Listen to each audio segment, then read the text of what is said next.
back to Sammy Eats. My name is Sammyeats, a cookbook author and a culinary blogger. Over each episode, I'm going to share with you an Asian dish with a twist and all my favorite kitchen hacks. First thing first, I'm going to share with you all the vegetables I have today. I have wonderful vine-ripened tomatoes, bok choy, a yellow squash, a Belgian endive, and some cilantro and green onions. And now I'm going to take the squash. I'm just going to cut it diagonally into little slices. We're only going to put it in the oven for about 20 minutes, so I want to make sure I'm cutting thinly enough that it'll get cooked all the way through. Just going to put a little bit of this vegetable right here, and I'm going to keep the other half just because I don't need too much. Now with these tomatoes over here, I really want to add a pop of color, and tomatoes actually steam really well, so I'm going to go ahead and take my trusty little kitchen shears and cut it into little bunches, so maybe 3 tomatoes per person. There you go. Next, I'm also going to add some scallions. And for the scallions, I'm just gonna go ahead and cut it like so. Just split it halfway, lengthwise, just when you get that. And now I'm just gonna go ahead and cut it into like kind of long matchsticks. And I'm gonna also go ahead and put it here. So you see, we have cut all our vegetables and we got it all prepped. Now we're gonna go ahead and season this. We're gonna be layering all our ingredients. So first, it's the vegetables. We're gonna make sure it's well seasoned. I'm gonna go ahead and put a little salt and black pepper on this. We wanna season this really well. The vegetables have its own flavor. Next, I'm gonna add some sesame oil and just let that sit, and let's get our fish prepped. So today, we're gonna be using a French technique called un papillote, which basically means in a package. So we are going to pretty much put all our ingredients in a parchment paper and seal it up and bake it in the oven. And as it's baking, the fish is gonna steam with all the fragrance that's wrapped inside, and it's gonna be so amazing. So I thought of tilapia, and what I'm gonna do is I'm gonna go ahead and take it out of the package.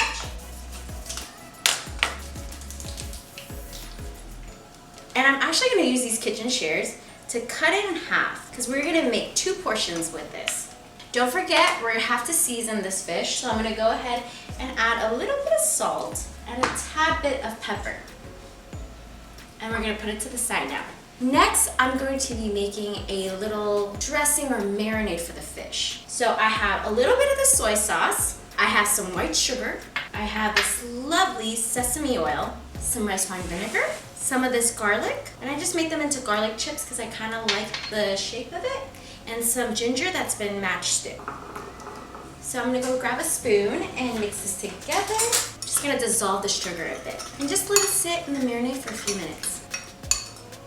Now it's my favorite part, which is assembling these little packages. So we have our marinade, our vegetables, and our fish. We're gonna go ahead and package. It's actually very simple. So what we're gonna do is we're gonna put our vegetables on the bottom.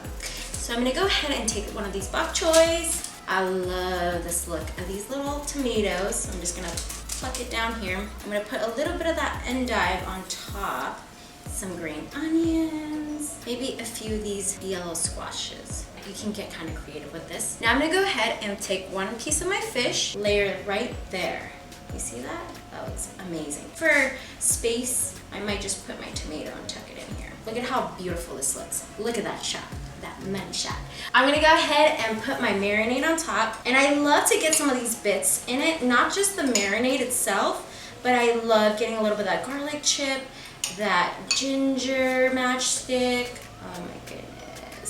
We're gonna go ahead, fold it on the top, just like that. Okay, you wanna be very careful. I'm gonna tuck it, and then you're gonna start folding over, just like so. You're gonna crimp it, keep folding over. You want these packets to be super tight.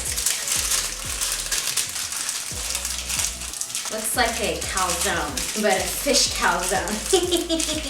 Here's our first package. If you have to retuck again, just make sure it's completely sealed. So look at that. So I'm gonna do the other one as well. Same whole order.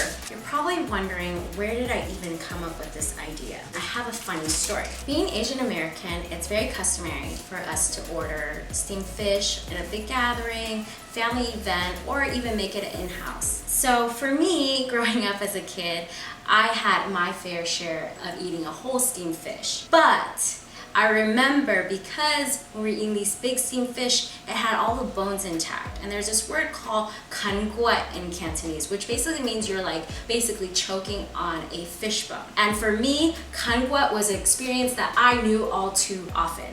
And so I have these traumatic experiences of having bones stuck in my throat. I still miss the texture, and I still miss the flavors of a steamed fish. And for me, when I went to culinary school many years later, I learned this new method of how to make fish, and I thought, ooh, why don't I just make it the same exact steamed fish that I loved as a kid, the same flavors, but make it with fish without, the bones. Now I have the oven preheated at 375 Fahrenheit, and I'm gonna go ahead and slit the package of my fish, make a little incision so that the steam can come out.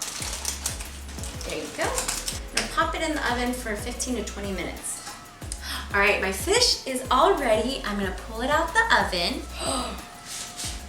Get these wonderful fish packets. I'm so excited. So this is a serving for 2, but for tonight, I'm just gonna have 1 for myself. And then the other trick is you can just use the other one for a meal prep. So now we're gonna unravel this package. This is one of the reasons why I love this recipe. As a kid, I love surprises. I love opening presents. I love opening packages. So let's go ahead and open this.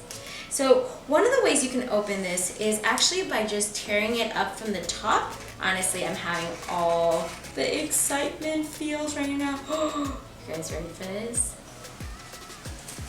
Oh my goodness. Tell me this is not one of the most gorgeous things you've seen in a while.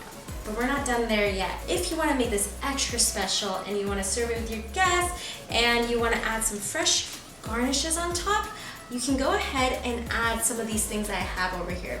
I have some edible flowers, some green onions, and some microgreens. But for me, I really want to add a little bit extra pop of color. So for today, I'm gonna go ahead and add some of these beautiful edible flowers. Look at that. This is such a gorgeous meal. You can do this for date night. You can do something really exciting, maybe someone's birthday. But really, it was minimal effort, and you take all the credit. Look at that. Wasn't this so easy? We literally took frozen fish, put it in parchment paper, stuck it in the oven, and boom, look at this beautiful dish. You're cooking with Sammyeats. I'll see you next time.